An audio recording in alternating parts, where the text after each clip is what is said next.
Okay, so as I was saying, next question was, what things irritate you as a DM about yourself or about the hobby? Um, about myself, sometimes, um,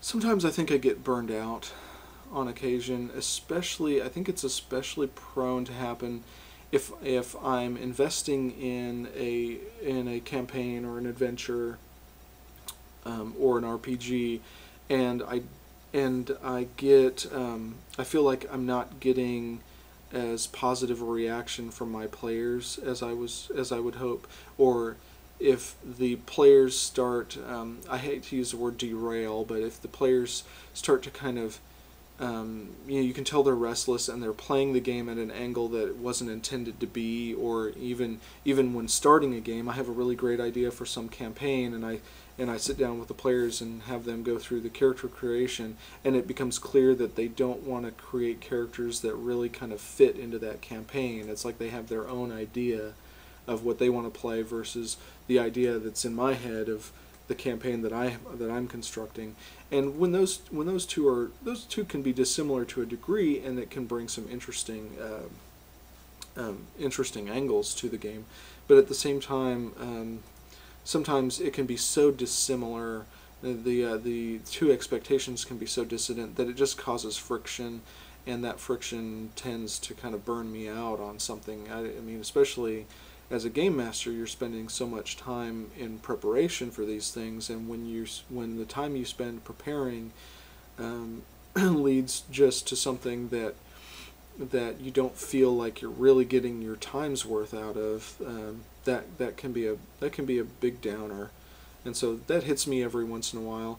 I think I'm also a bit of I also have a bit of RPG wanderlust, at least in the sense that there are different RPGs that I want to try to play, but different groups or different players may or may not be, up for the idea of playing this or that game. So, as a consequence of which, I have a large back catalog of RPGs that I've never played or never got to run, or maybe I've run once, and that's mainly because I don't have receptive players. Though that's alleviated a little bit.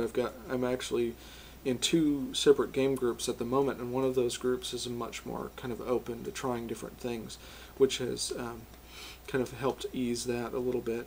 As far as anything that irritates me about the hobby, not much really. I mean, I could kind of speak to the fact that I think the hobby tends to be very centric around one or two games. It's all about name recognition. Dungeons and Dragons, being the oldest and most prolific role-playing game, consequently tends to get the most attention, which that's not bad in and of itself, but it kind of feeds into my previous thing about gaming wanderlust, is that when you've got that brand recognition, that identity of Dungeons and Dragons, and that's what people expect, anticipate, or desire when they roleplay, they're not receptive to trying something different.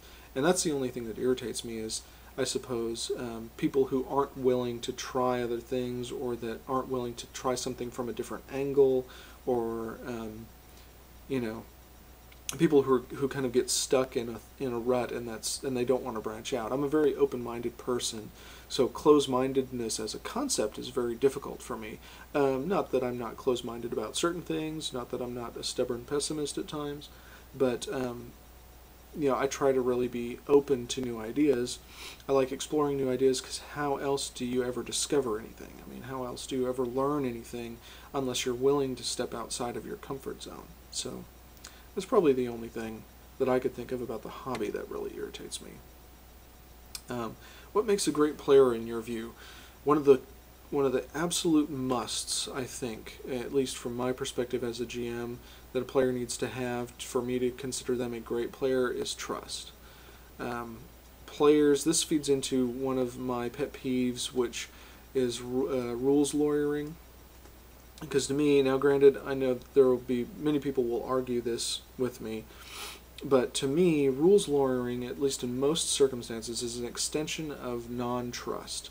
that the player does not trust that the game master has the best interests of the game at heart, and so they feel that it's like a defense mechanism. Like they say, well, these rules will protect me, so that the game master can't take advantage of me, and I don't like that. I don't like that mentality. So a player having trust is very important. Players having enthusiasm is important to me. I'm guilty of this. There's times when I'm in a game that I'm not really feeling, and I have to really kind of kick myself in the butt to get enthusiastic about it, to get involved in it, engaged in it, to start role playing. I think a lot of bad role playing stems from non-interest, and it's a tough thing, because sometimes we want a game so badly that we're willing to just do whatever it takes to do, and be involved in whatever game we can get involved in. But without genuine interest, a lot of times that it's just kind of a waste of effort, because if you're not having fun, role-playing games are about fun. It's a hobby. It's supposed to be entertaining, and without fun, it's not a game anymore, and so it's not really worth your time. And what advice would you give to any DM to help them? I think know your audience. That's a very important one. Know your players and what your players like, what they like to get out of games, how they... now, this will tend to come as you play with them. So the more you play with players, the more you understand them, the more you understand what they like, what they don't like, what things engage them, and what things distance them.